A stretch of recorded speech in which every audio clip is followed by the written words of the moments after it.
Mhm. Okay, so we're joined by Justin Tosi and Brandon Warmke, authors of the book Grandstanding, The Use and Abuse of Moral Talk.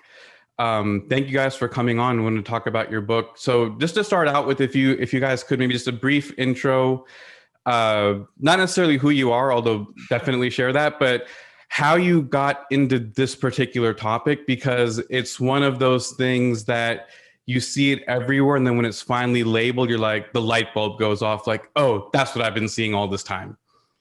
That's the hope. Yeah, thanks, Omar, for having us. We're happy to be here. Justin and I went to grad school together. We did our PhDs at the University of Arizona. And around 2014 or so, I think Justin and I both noticed what appeared to us anyway, like a trend on social media of people using political and moral discourse on, say, Facebook to draw attention to themselves. Ostensibly they were having Yeah. conversations about the poor or about immigration or about healthcare, uh, traditional family values, abortion, whatever it was. But the sense that we got from these conversations and these sort of slogans, it's like they were like PR releases. They were like trying to draw attention to themselves, trying to make sure that they could communicate they had the right values, a lot of self-centered sort of talk. And so we started thinking about this, what's going on. And at the time, the only term for this sort of status seeking behavior was grandstanding. So believe it or not, this is before the term virtue signaling. If you or some of your listeners are familiar with the term virtue signaling, Very that's much that's sort so. of the term that's kind of become cachet. I think it makes you feel sound smart when you use it. But back then in 2014, this was the only term that was sort of in the public vernacular. And at that point, we started writing, doing some research, doing some writing, and eventually it turned into a paper, and then it turned into a book. But I think the kernel of this project was Justin and I looking at people behaving, and including ourselves, to be Yeah. honest, and talking about morality and politics, using it as a vanity project, using it to seek status, using it to impress other people. So, when you look, you look online, you look even prior to, let's say, the social media age, that type of self promotion and whatnot, it's not uncommon, right? Like you have people that will hype themselves up, get rich quick schemes, all those kinds of things. What did you find unique about moral talk in particular? Hmm. Well, yeah. So as you note, there's nothing unique either about this happening just with social media, and there's nothing unique really about, at least in some ways, about people using any kind of forum where your qualities are displayed to impress people. So because we're kind of hardwired to behave this way, it's just sort of to be expected that when people have an opportunity to distinguish themselves, they take it. I guess what makes the moral arena so interesting to us is not just that we're trained as moral philosophers, but that I think you can see the competition between people in a way that's just so inappropriate when people are talking about important matters of justice or whatever issue of moral concern. It seems to us just so transparent that people are engaged in a kind of competition so often with their friends in a way that they would be over things that don't really matter that much. So, I mean, for instance, it doesn't really matter that much who has the best or loudest singing voice, right? So you Right. can go to like a religious ceremony and you'll see people like trying out outdo one another or be the most taken with the spirit or or whatever, depending on your mode of worship. So I mean that's mostly harmless, but when you get people talking about some contested moral issue, it's important that we be able to see one another as trying to get it right, just trying to figure out what justice requires of us, trying to figure out the right thing to do for its own sake. And instead, what we get is behavior that's more at home in kind of arenas where it doesn't matter so much, but people using something that is bigger than themselves and turning it into something that is just about themselves. And I guess Brandon and I wanted to write about this because we found this so ugly, and we think it's so important that we be able to have these conversations, and but in the meantime, we have people abusing moral talk, making it a kind of vanity project instead. So what, and I know you guys talked about recognition desire in the book, but what is it that you think that really drives people from, if we discuss, let's say, you gave a good example in the book. Let's say we talked about rent control. We want to have a discussion about rent control, right? What is it that's motivating people to, instead of, let's say, hash the issue out, maybe evaluate both sides, come to some sort of reasonable conclusion, even if we disagree, rather than that being the objective? Why has the objective shifted so much to me just trying to outdo you somehow, or like win imaginary internet points or something? Yeah, I think that's a good question. I think what's at stake is social status. And when we can get into a discussion where, I might forward some boring view, some real boring, moderate centrist take about rent control, that's not going to impress very many people. What people tend to be impressed by are vivid, extreme claims that have a kind of expressive value about their moral insight, about their moral commitment to these values. And so what's at stake is social status. And we've turned a lot of social media, and it's not just people on social media, it could be cable news hosts, it could be politicians. There's social status to be had. And the reason is because a lot of us care about the way people see us. If the three of us get into a conversation about, say, rent control, and each of us think that we care deeply about affordable housing or the poor, and then Omar chimes in and says, we should cap the rent at this, and then Justin says, are you kidding, Omar? If you really cared about the poor, you'd cap the rent even lower. And then I come in and say, I'm absolutely disgusted by all of you. If you truly cared about the poor, you'd endorse a universal basic income. and so I win, right? Because it looks, at least to many who are involved in this conversation, that I have the most sort of severe, the most impressive commitment to these values. And the problem is that what gets status and what expresses value often diverges from what's true, because what's true is often what's boring. What's true is often what's uninteresting. And so a politician, for example, can get up there and wax wonkily about the ins and outs of housing policy, and people are going to tune them out. Another politician can get up and give a fiery speech about punishing landlords and making housing affordable, and we're going to pass this law and that law, and it's a vivid solution to a problem. And voters, just like the rest of us on social media, are taken in by these sorts of claims. And so, one way to think about your question is, what's at stake? Social status. And how do people get that? By putting their values on display, because that gets more attention than being boring. And what is the social status giving people? Like when I look at especially social media, right? I say the currency of social media is attention.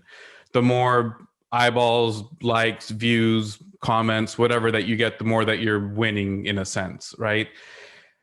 Is there any real driver beyond just, I just want the attention, and so that means I'm winning at this game? Kind of like, maybe in other ways, like how are they getting rewarded that makes them keep doing it? Yeah, I think there's a lot of rewards. Some of it is emotional. So one thing we know is that expressing outrage feels good. In various studies, if you give people the option of reading a story about an injustice that makes them mad, and then you say, would you like to read a nice story or another story about injustice, they tend to choose the story about injustice because they like the way it feels to feel outraged. It makes people feel morally superior. So, one thing that's driving this is just the feeling of outrage. It's satisfying. philosophers for centuries have noted this, that it feels good to be mad at people when they mess up, and because it makes us feel better about ourselves. Another thing that's driving this is, a lot of us think that we're morally good people. If you look at studies, most people think that they're morally better than average.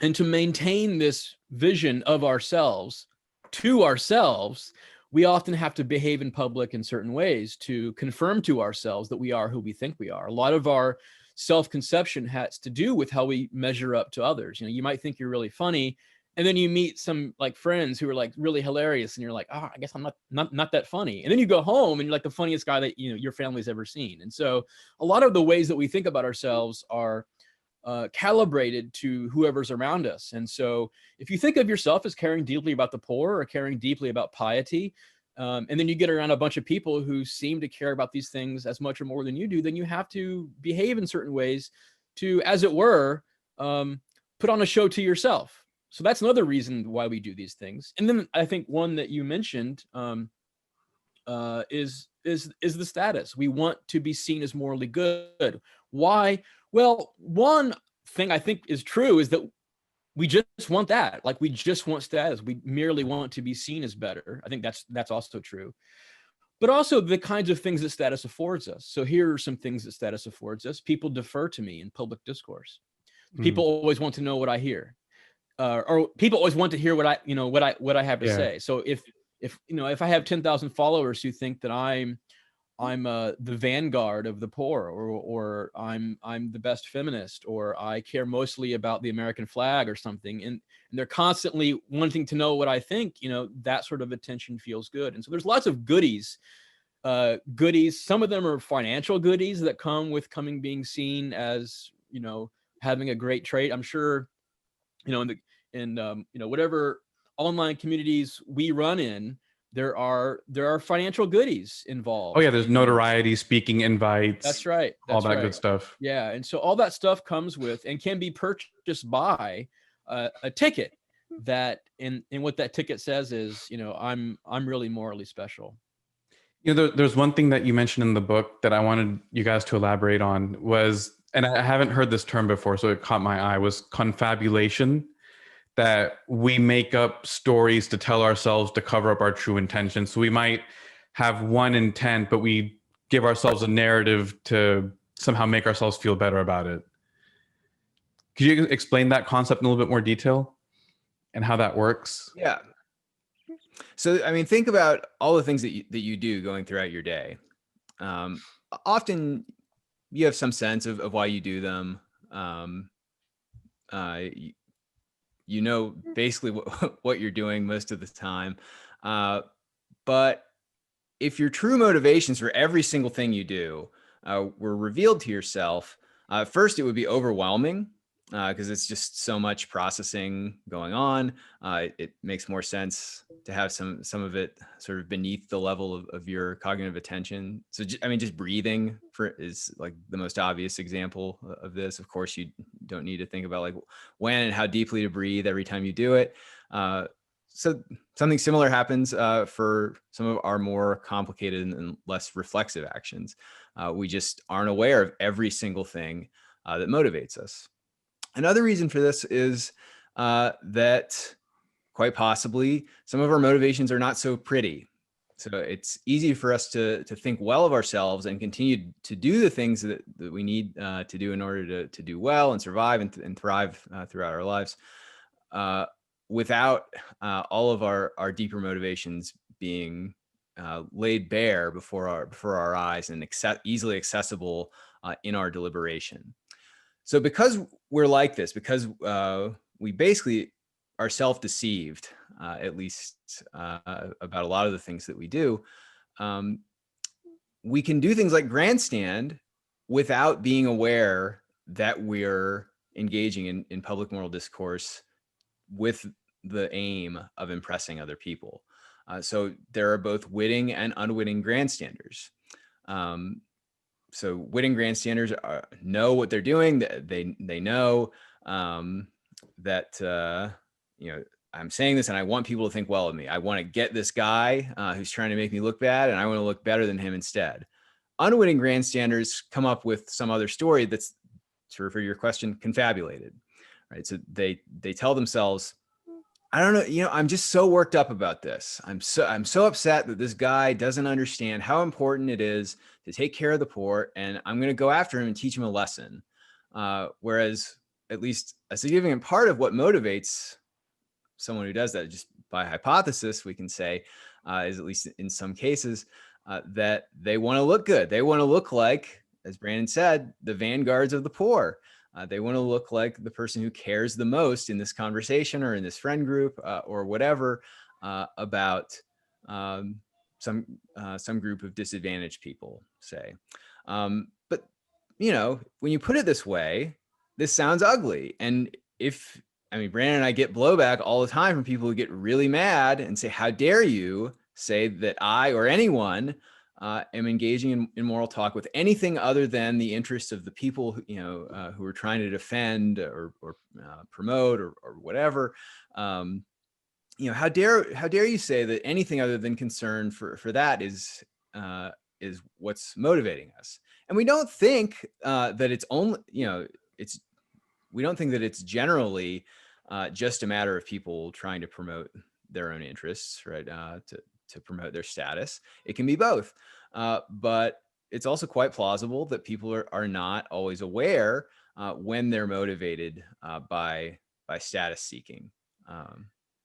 So one thing, and I think both of y'all kind of touched on it, is when people grandstand, and again, wittingly or unwittingly, there's that one upsmanship, like you have to have a hotter take than the next guy and then a progressively hotter take, otherwise you're not going to get any attention or traction. And we see the effect that that's had on political discourse around social issues, whether it's racism, feminism, abortion, the election, whatever.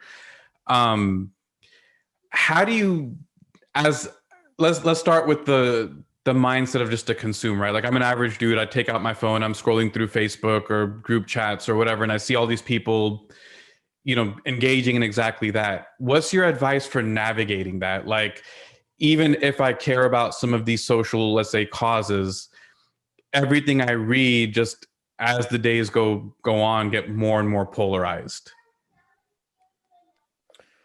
That's a good question. One thing to do is to get off Twitter. Yeah, we give that advice often, and it's not very satisfying. We recognize it's not very satisfying advice. So here are a couple things that we suggest in the book, and I think these are generally good things to keep in mind in navigating social media or the larger political climate. So one thing to do is to be careful about how we contribute ourselves.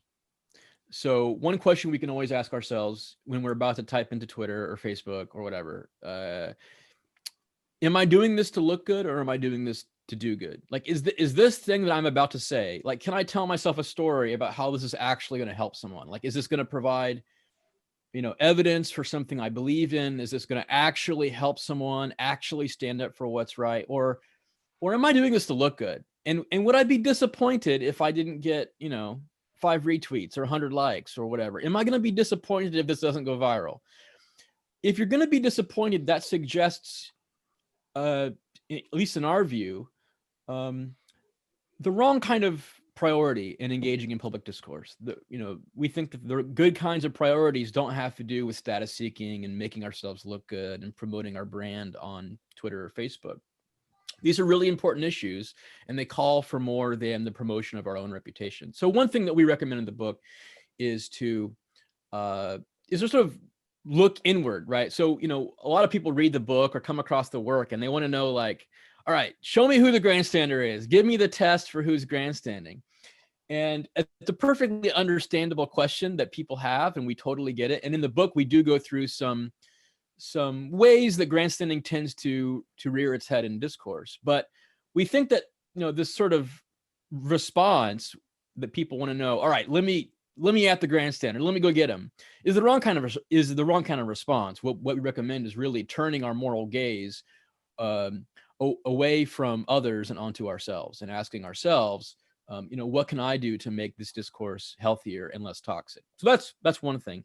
Another thing, very briefly, is just to, when you come across stuff on Twitter or Facebook or social media generally, that looks self-serving, where it looks like someone is offering a hot take or offering an extreme hyperbolic response.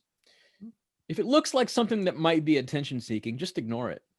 Just ignore it. I mean, one thing that grandstanders want is your attention. That's what they thrive on. That's what that keeps them going. Do you consider people, there's always people who are, it's not, we used to say like playing devil's advocate, but I think now the more sophisticated version of that is people who want to offer like a nuanced contrarian take to the discussion, whether they kind of believe it or not. Is that the same, or is that a little bit of a different? Yeah, I don't think it's the same. I think there is value and virtue in people offering in good faith reasons and evidences, maybe for things they don't believe, in an effort to figure out what the truth is. I think those are perfectly valuable things. And and one thing, I think you're sort of hinting at here is that it's very difficult to tell when someone's grandstanding. Yeah. It's very difficult to tell. And the reason is because grandstanding has two parts. There's the thing that you say, and there's the reason why you say it, your motivation. And that is hidden from us. That we don't get to see. I don't get to peer into your head, Omar, and know why the things you say on Twitter. And so it can be very difficult, but that's just part of life. I mean, it's very difficult to know when someone's lying. It's very difficult to know when someone's bragging or engaging in demagoguery, or this thing called humble bragging, where people say things like, oh, I can't, my boss gives me all the most important assignments, I just can't believe it. So those sorts of things are all things that involve a kind of motivation that's sort of hidden from us, and it's very difficult to tell. And that's why we caution, not going around accusing people of grandstanding. But also, if you see someone that you think is grandstanding, maybe you just ignore it. And the hope is that we can sort of change the norms of public discourse so that this sort of self-centered, self-aggrandizing moral discourse becomes a little embarrassing. So there's another part of the discourse that happens and you see a lot where people are, let's say they are well-intentioned, that they're trying to engage and learn about a topic, but because all the information has become so polarized, they don't, there's no guidance on how to navigate it. And I'll give an example to highlight what I mean. And, when we're talking about, let's say, why did people vote a certain way, right? And I'll try to keep this unbiased, but you have one side saying, well, everyone that voted a certain way is racist. And the other side is saying, well, everyone who voted this way is trying to destroy the country or whatever, right? And so entire camps of people get painted with the most extreme views of the other. So me coming in and saying like, okay, let me try to understand, is everyone that says this or believes this actually racist? And it's hard to navigate those waters because every issue gets turned into the most extreme version of it. Yeah, what you're pointing out, I think, is a huge problem. We talk about it a good bit in the book about. There are a couple of parts here. One is that when a discourse is rich in grandstanding, there's status to be gained by talking about how much you hate the other side. Yeah. And when people do that, often, what they do is they give characterizations of the other side that are ridiculous, that are caricatures, basically. They will say, that all Republicans are just rich white men, or everyone in the Democratic Party, like half of them are gay, and there's social science that we cite in the book showing this, that if you ask people, what percentage of people who vote for this party have this or that trait, they're off by factors of like 10 and 20. So it's really harmful, in other words, that our discourse is overrun with people who are so eager to paint the other side in the most extreme terms possible, because it gives everyone else a distorted view of what's really going on, of what people are really like who support one or another party or candidate. So it's just as you say, the information becomes kind of politicized or polarized, I think you said, or moralized in a really misleading way. Another thing, the other part of this that happens is people get sick of it.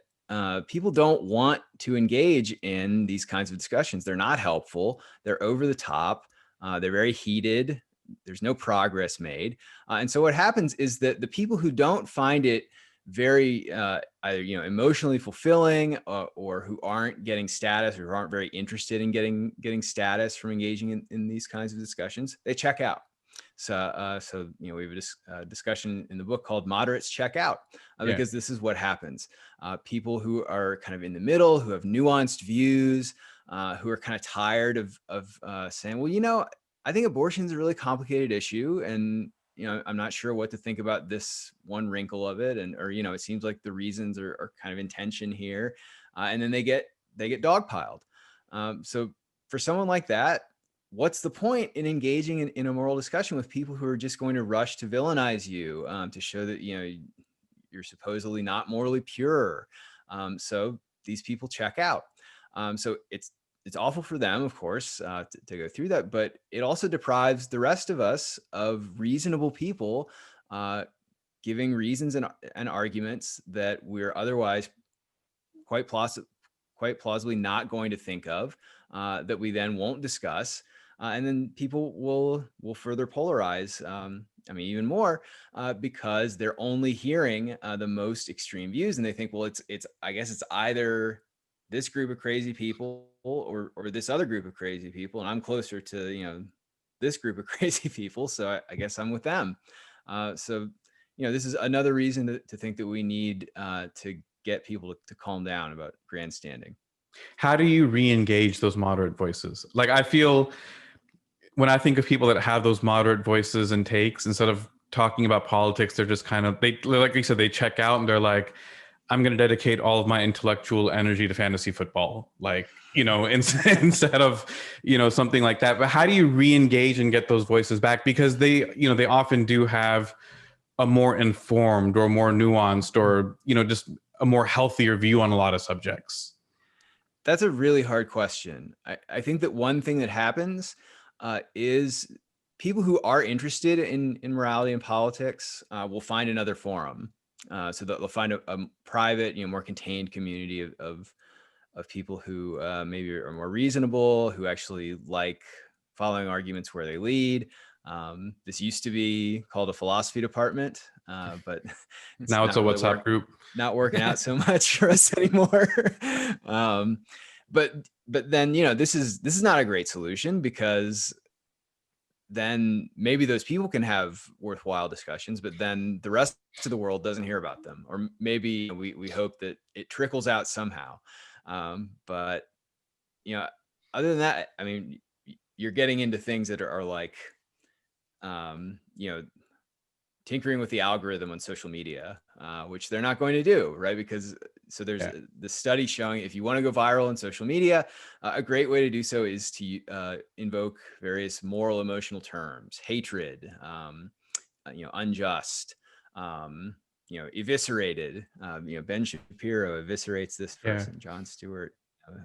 The entrails are everywhere, right? So people know that this is a good way, to catastrophize, to make things really blown up and fiery. This is a good way to go viral, and of course social media firms are well aware of this. They could tinker with their algorithms so that that sort of stuff is demoted, and maybe more reasonable talk is promoted. I think they probably have every reason not to do that economically. But if they want to get civic virtue all of a sudden, I think that would be a great thing. And then there was one thing that y'all mentioned in the book, was one arena where it's a little bit different, and that was, I think, politics as a morality pageant, where people are almost expecting or wanting grandstanding in a sense, because it's signaling to them sort of like what side someone is on. What have you seen, like, Now, I know that's obviously always been there, but how is it different now with all the social media as compared to maybe even just a few years ago? One of the things we know is what people say when they're asked, why do you vote the way you vote? And one of the things that's really important to voters is to share the values, to share the moral convictions of politicians that represent them. They want to know this politician cares about them. They want to know this politician roughly cares about the things that they care about. This gives an incentive to politics. Now, in the abstract, that's perfectly fine. You might think it's perfectly fine for voters to want politicians to share their values and agree with them about these sort of foundational moral issues. Here's the problem. The problem is this gives, as you know, this gives an incentive to politicians to put their values on display, and so we know that there's really simple ways for politicians to put their values on display. They can use a hashtag, they can use a slogan, they can get on Twitter and put something in their bio. And what this does is that this easily encapsulates this really simple value that they know voters want. So, for the left, it might be something having to do with Black Lives Matter.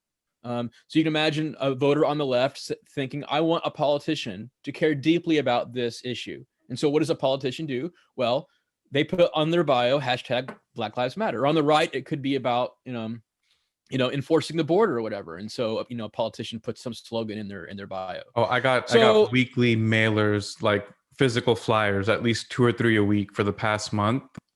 All of them were which candidate was anti-abortion or pro-abortion. Like, yeah, that was literally like they knew that signaling that one issue would sway the vote. Right. Yeah. So politicians collect these sort of like moral trinkets, right? And they put them in their bios. Now, again, you might think, okay, so what's the problem, right? What's the problem with showing that you care or showing that that you have these values? Well, here's a problem. A lot of the times, the policies that politicians endorse to express their values are not workable. They don't actually accomplish the values they purport to defend. And here's just one example, and it has to do with the rent control that you mentioned earlier. So a politician might say, look, I really care about the poor. I really care about affordable housing. And so I unveil this policy that vividly and clearly shows that I care about the poor. I'm going to make it illegal for landlords to charge X amount of dollars for apartments in San Francisco. That shows vividly that I care. However, if you ask, economists about rent control to a person, they will tell you the rent control laws reduce the quality and quantity of housing. So here's the problem. We have politicians endorsing policies for their expressive value in order to get elected, in order to, raise money, in order to, get on cable news at night. Those are the things they really want. They endorse policies to do those things, and yet were those policies to actually be implemented, they would undermine the values they purport to care about. And this happens on the right and the left. And so there's this problem in democratic societies where voters care deeply about having their politicians express their values. Politicians have a strong incentive to put these values on display with these policies. But the problem is, a lot of times these policies that express values don't actually do what they're supposed to do. And voters often don't know that. I mean, if you ask a lot of voters, can you explain the economics of rent control? They're going to say, what? No, I can't. But I know that this guy has a really vivid proposal to solve this problem, and so I'm going to vote for him. And it almost seems like the grandstanding effect makes it impossible to have the policy discussion, because you have to pick a side. Like, you either have to be for the poor or you're automatically against the poor. And so having the policy discussion almost will never happen. Yeah, it's almost like morality trumps everything else. So if I say this policy is the most moral, or this policy is the most just policy, and someone asks, well, yeah, but what are the economics of this policy? Like, what would happen if we actually implemented that? Would it backfire? It's like, whoa. Like, I care about what's the, which policy is moral. Why are you bringing economics into this? Why are you bringing practical questions? We're trying to promote justice here. I don't have time for your facts and figures. There are a lot of people, if you spend much time on Twitter, who talk that way, who don't care about, as you know, who don't care about the details, because those details get in the way of the kind of moral advertisement for these policies that they really care about. I know we're kind of running on time here. I had kind of maybe a final question, if you both could add your thoughts, which was, the more you doom scroll through social media, right? You're checking Facebook, Twitter, all these things, and you keep seeing it get progressively worse. And I feel especially with like the election, it's like we've seen magnitudes of worse like day by day, more than in the past couple of months. It's almost like every day it's a new catastrophe or crisis. What's the way to instill some sense of optimism, or like things that I can do to either de-incentivize this behavior or like save my own sanity, or, just some way of saying like there is a way out, there is a way for this to get better, and the algorithms aren't going to just keep adjusting and incentivizing this behavior more and more and more. Yeah. Here's one thing that I like to say. So think of like early dinner parties, right? If people are first, in civil society, eating, with the upper crust, more people are doing fine dining, things like this. If you went to dinner parties like this, or to restaurants where people are first being brought into the practice, you probably would have seen some wild stuff, right? People taking bones of meat off of the serving dish and gnawing it and just throwing it back, blowing their nose in the tablecloth, and then if you read early etiquette guides about dining from the Middle Ages, you'll see that the advice is actually about just this sort of thing. People had to be told not to do this stuff. So stuff that you and I, if we were ever told explicitly not to blow our nose in the tablecloth, would have learned as very young children. People had to learn, and it probably took a while for people to figure this out and have the norm catch on. So one thing that you might think, sounding a note of optimism, is that we're just very early in having the whole world interconnected in the way that we are, and we just need a while to have good norms develop. So eventually, it will be seen as like really embarrassing, as Brandon said earlier, for people to go on social media and grandstand, just as it'd be really embarrassing to see someone at a nice restaurant blowing their nose in the tablecloth. So give it some time. It's the sort of thing where it's hard to see what you can do day to day to make this happen. But human beings are pretty smart on the whole, and we've solved bigger problems than this in the past. So I think there's reason to be hopeful. So yeah, one thing to add is, I don't know how old you are, Omar, but I remember, so I got Facebook in like 2005 or so, 2006. I'm old enough to have signed up for Facebook when you had to have a college email address. Okay, good. Me too. All right, me too. We maybe about the same age then. All right, so I don't know about you. I don't know what circles you ran in 15 years ago, but I don't remember, when I was on Facebook 2005, 6, I don't remember anyone talking about politics. It was like super boring stuff. Like, I'm going to a party tonight, or I made beans and rice, or I'm watching Ocean's 12 or something. It's just, and it was like people had to figure out that things like Facebook could be used in the way that we now use them, basically to talk about politics and gain status. That took a while. And it was a new technology. And sometimes, it takes humans a while to figure out how to use a technology for a new purpose. I mean, it took us 50 years to figure out how to put wheels on suitcases. I mean, so it took us a while to figure out how to use this technology to grandstand. I mean, grandstanding has always been around, but I think it took us a while to catch up to use Facebook and Twitter for these purposes. The flip side of that is basically what Justin points out, is that it takes a while to figure out the new norms and to coalesce on a new set of rules for social media. Now, the optimistic take is that we will develop norms, and so social media could be cleaned up a little bit. Whether that's likely or not, I don't know. Here are two other things that we often talk about, reasons to be optimistic. One of them is to build alternate institutions, and I think this is really important for people to get off, to spend less time on Facebook and Twitter and social media, and build alternate institutions where the incentives to grandstand are lesser. So, maybe you get together and you do a reading group, right? Maybe you have an online.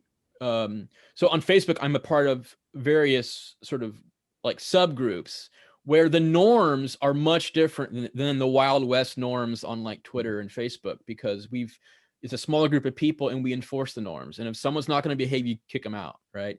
And so I think building alternative institutions where people, even online, can get together and have these discussions, even, having strong disagreement, but enforce certain kinds of norms where these kinds of important conversations can happen. I think that's one reason for optimism. Another one, and this is a more extreme one, is I think we would probably all do better off by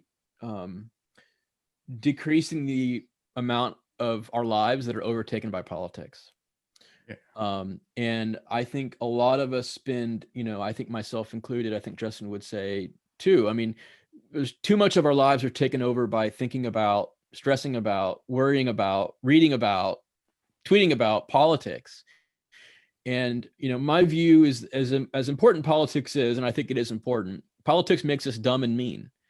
And I think there are many better ways to spend our lives doing good for others, even, than investing in politics. I mean, teaching your kids how to ride a bike, learning how to play the piano, visiting a local nursing home, or whatever those things are going to have much better returns in terms of helping others, making a difference in the world, than spending 6 hours a day on Twitter reading about the election. I mean, it's almost ridiculous to think like, oh yeah, I'm actually making a difference by reading all this stuff on Twitter. It's like, that's not going to make you a better person. It's not going to make you a better citizen.